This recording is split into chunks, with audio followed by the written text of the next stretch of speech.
फिर से स्वागत है आपका अपना यूट्यूब चैनल आंट सोर्स पे। आज लाए और एक नया वीडियो जो कि आज सभी ग्रामीण डाक सेवा के लिए है, जो कि अनुकंपा नियुक्ति से रिलेटेड है। जो आज का वीडियो है जो कि अनुकंपा नियुक्ति स्कीम 2023 का है, जो कि इसमें जो रूल आउट किया गया था बाकी 25 फरवरी 2025 को एक लेटर जारी किया गया जिसमें कुछ संशोधन किया गया है अनुकंपा नियुक्ति के लिए, जो कि आपको जानना बहुत ही ज़रूरी है। आखिर क्या बदलाव हुआ है और उन्होंने कौन सी पैरा पे क्या बदलाव किया है, तो इस वीडियो के माध्यम से मैं आज आपको बता रहा हूं कि अनुकंपा नियुक्ति स्कीम 2023 में क्या बदलाव हुआ है 2025 में। तो आइए जानते हैं इस वीडियो में। यदि आपने अभी तक यूट्यूब चैनल सब्सक्राइब नहीं किया है तो यूट्यूब चैनल को सब्सक्राइब करें और बेल आइकन के बटन को क्लिक जरूर करें। जैसा कि आप देख रहे हैं, डाक भवन संसद मार्ग द्वारा 25 फरवरी 2025 को जीडीएस के सेक्शन में यह लेटर जारी किया गया है। सब्जेक्ट था ग्रामीण डाक सेवक स्कीम 2023। इसमें था कंपनसेट एंगेजमेंट, मतलब कि आपका अनुकंपा नियुक्ति है उसके लिए यहाँ, ठीक है। यहाँ लेटर है रवि पावा जी, डायरेक्टर जीडीएस के द्वारा जारी किया गया था, जो कि यह लेटर का पूरा मामला जानना जरूरी है कि अनुकंपा नियुक्ति में आखिर क्या बदलाव हुआ है। तो उसके लिए इन्होंने यहाँ लेटर जारी करा है रवि पावा, डायरेक्टर जीडीएस के द्वारा। संचार मंत्रालय डाक विभाग जीडीएस अनुभाग के अनुसार विषय है ग्रामीण डाक सेवक अनुकंपा नियुक्ति योजना 2023।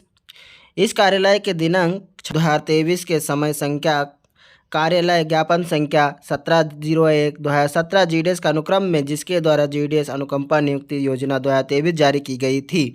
मतलब कि 2023 में जीडीएस अनुकंपा नियुक्ति जारी की गई थी, बाकी 2017 से पहले था, बाकी एक बार और इसका संशोधन 2023 में हुआ था, ठीक है।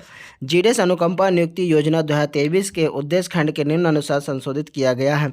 मतलब जो कि इसका कुछ उद्देश्य 2023 का, उसमें कुछ संशोधित किया गया है। अनुकंपा नियुक्ति के रिलेटेड कुछ रूल्स रहता है उसमें कुछ संशोधित किया गया। आखिर किन बातों का यहाँ जोड़ा गया और किन बातों को अलग किया गया है और क्या बदलाव हुआ है, इसमें सब हम पता करेंगे इस लेटर के माध्यम से। तो पहला उद्देश्य है, इस योजना का उद्देश्य नियमित रूप से कार्यरत जीडीएस या विभागीय जो कर्मचारी के आश्रित परिवार के सदस्यों में से किसी एक को अनुकंपा के आधार पर नियुक्ति प्रदान करना है, ताकि ऐसे जीडीएस कर्मचारी के परिवार को वित्तीय अभाव से मुक्ति मिल सके और उसे आपातकाल से उभरने में मदद मिल सके। निम्नलिखित मामलों में अनुकंपा नियुक्ति प्रदान की जा सकती है। जीडीएस और विभागीय कर्मचारी के परिवार में से किसी एक सदस्य को अनुकंपा नियुक्ति प्रदान किया जाना है, जिससे कि वे फाइनेंशियल कंडीशन उनकी ठीक रहे। इन मामलों में अनुकंपा नियुक्ति की जा सकती है उनके परिवार के किसी सदस्य को। किस मामलों में, अब जीडीएस के बारे में कहा गया कि भाई, तो पहला मामला है जीडीएस या विभागीय कर्मचारी की सेवा के दौरान मृत्यु हो जाती या वह 2 वर्ष से अधिक समय से लापता हो।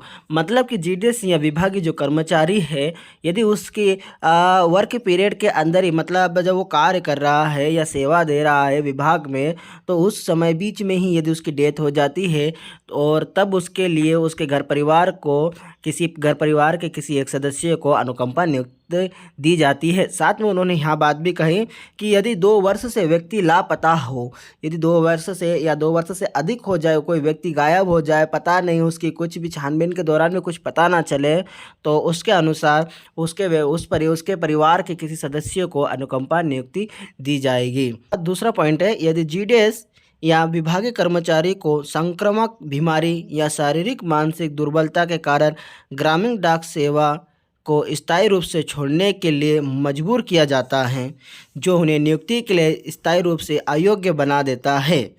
बशर्ते जीडीएस को 62 वर्ष की आयु प्राप्त करने से पहले इन चिकित्सा आधारों पर सेवा मुक्त कर दिया गया हो। मतलब कि जीडीएस या विभागीय कर्मचारी उसको यदि संक्रामक बीमारी या मानसिक या शारीरिक बीमारी के कारण उनकी जो शारीरिक क्षमता है, दुर्बलता बढ़ जाती है, तो और उसे एक विभाग के द्वारा उसे इस कार्य के लिए अयोग्य बना देता है, सेवा मुक्त कर देते हैं, तो इस मामले में भी ग्रामीण डाक सेवक या विभागीय कर्मचारी के परिवार में से किसी एक सदस्य को अनुकंपा नियुक्ति दी जा सकती है या वो ले सकते हैं। जैसे कि मान लो कोई व्यक्ति यदि बीमार हो जाता है या शारीरिक मानसिक है और वह कार्य करने के लिए सक्षम नहीं है और सरकार और विभाग उसे इस कार्य के लिए अयोग्य बना देता है और एवं उसे सेवा मुक्त कर देता है 62 वर्ष से पहले ही, तो उसके परिवार को भी अनुकंपा नियुक्ति प्रदान की जाने की शर्तें हैं। पॉइंट 2 है, उद्देश्य 2 है, अनुकंपा नियुक्ति कोई अधिकार का मामला नहीं होगा और यहाँ योजना के तहत ऐसी नियुक्ति के लिए निर्धारित सभी शर्तों जिसमें रिक्त की उपलब्धता भी शामिल है और उसकी पूर्ति के अधीन होगी। टिप्पणी है, मृतक जीडीएस विभागीय कर्मचारी का केवल पात्र आश्रित जीडीएस के रूप में अनुकंपा नियुक्ति का हकदार होगा। ठीक। पॉइंट 2 है, विभागीय कर्मचारी के मामले में एक ही पात्र आश्रित विभागीय रिक्त और जीडीएस रिक्त दोनों पर अनुकंपा के आधार पर नियुक्ति के लिए आवेदन कर सकता है, जो कि अनुकंपा नियुक्ति के लिए प्रासंगिक योजनाओं के तहत निर्धारित पात्रता मानदंडों और शर्तों के अनुसार है। जीडीएस और विभाग दोनों पदों पर चयन के मामले में उम्मीदवार को किसी एक पद पर नियुक्ति का चयन करना होगा और दूसरे पद से स्थायी आधार पर इस्तीफा देना होगा। ठीक है। और दूसरा है, जीडीएस अनुकंपा नियुक्ति योजना 2023 के पैरा 14 में कुछ बदलाव किया गया है। उसमें पैरा नया एक जोड़ा गया है। आखिर पैरा 14 में क्या जोड़ा गया देखते हैं। 14A, किसी संक्रामक रोग या शारीरिक या मानसिक दुर्बलता कारण सेवा मुक्त किए गए जीडीएस के मामले में ग्रामीण डाक सेवक जिन्हें किसी संक्रामक रोग या शारीरिक या मानसिक दुर्बलता के कारण स्वैच्छिक सेवा मुक्ति योजना के प्रावधानों के अनुसार जीडीएस के रूप में स्थायी रूप से छोड़ने की अनुमति दी गई है, जो उन्हें जीडीएस के रूप में नियुक्ति के लिए स्थायी रूप से अक्षम बनाती है, वे भी अनुकंपा नियुक्ति की योजना के तहत कवर किए जाते हैं। बशर्ते जीडीएस को 62 वर्ष की आयु प्राप्त करने से पहले इन चिकित्सा आधारों पर सेवा मुक्त किया गया हो और दिनांक 25 फरवरी 2025 के कार्यालय ज्ञापन संख्या 19/19/2024 जीडीएस में उल्लेखित अन्य शर्तों को पूरा करने के अधीन हो।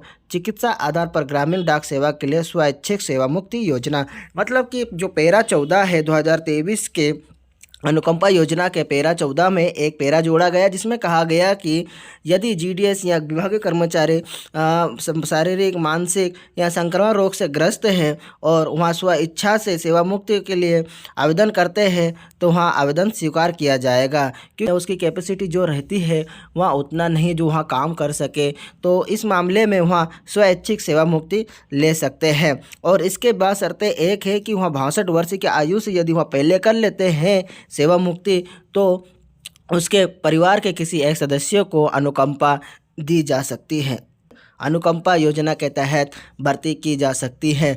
तो इस तरह मामला था रवि पाहवा, निदेशक जीडीएस के द्वारा। उन्होंने 25 फरवरी 2025 को यह लेटर जारी करा और जिसमें कहा गया कि जीडीएस के जो 2023 का स्कीम था अनुकंपा के, उसमें क्या क्या बदलाव हुआ है और किस पैरा को जोड़ा गया है। साथ में बने रहने के लिए धन्यवाद और यदि यूट्यूब चैनल सब्सक्राइब नहीं किया तो यूट्यूब चैनल को सब्सक्राइब करें।